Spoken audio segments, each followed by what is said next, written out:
Hi, my name is Cooper Kid, and I use they them pronouns. You may have seen the other video that I created, LGBTQ+, but today we will be talking about Trans 101. Please join me. So at this point you may be wondering, what does trans even mean? Well, trans is short for transgender, which is a person who does not identify with the gender they were assigned at birth. So, someone who identifies as trans could identify as a female, but have been assigned male at birth. Or they could identify as either male or female, neither male or female, or somewhere in between male or female. But we will get into that a little bit more in this video. So to get started, let's look at two different things: gender identity and gender expression. These two things may seem to be the same, but are not. Gender identity refers to a person's perception of having a particular gender, which may or may not correspond with their sex assigned at birth.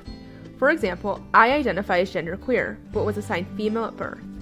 Gender expression refers to the way in which a person expresses their gender identity. This is typically through appearance, dress, and/or behavior, but does not have to be. So you may now be asking yourself, what about someone's sex assigned at birth? Well, to be quite frank, this is not really of great importance to you unless you're a medical provider who really needs this information. But sex assigned at birth is defined as what a provider determines to be someone's gender based on physical anatomy. So this may or may not correspond to someone's gender identity and/or gender expression. You may be thinking to yourself, what does that even mean? Well, what this means is that gender identity, gender expression, and sex assigned at birth have three entirely separate meanings. For example, someone could be assigned male at birth, express their gender as female, but identify as non-binary, meaning that they are not identifying within the traditional confines of male or female. Okay, great. So why does this matter to me?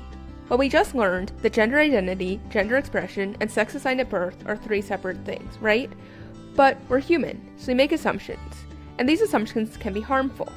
For example, we may see someone and assume them to be a man, although they may not identify as a man.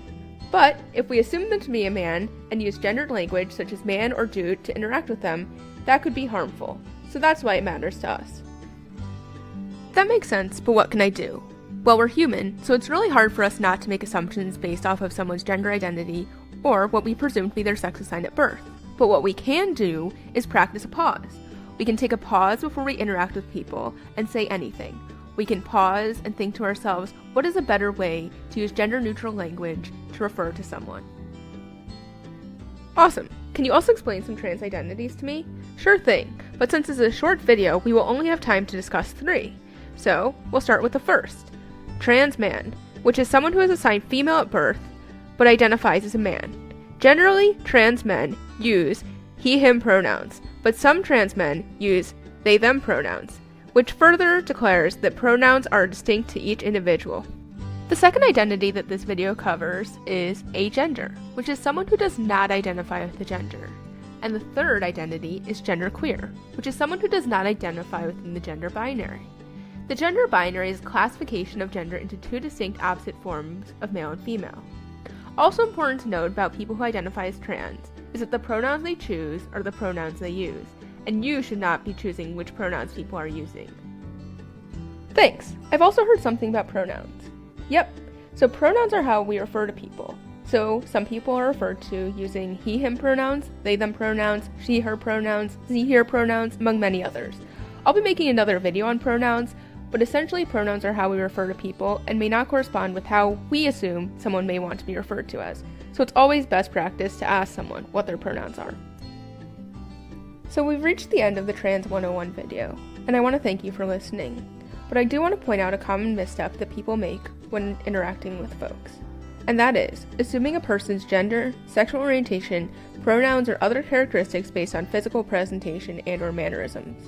Also, while it's okay to ask people what their pronouns are, I would refrain from asking people questions that you would deem inappropriate if asked yourself. Anyways, thanks for listening and have a great day. Bye!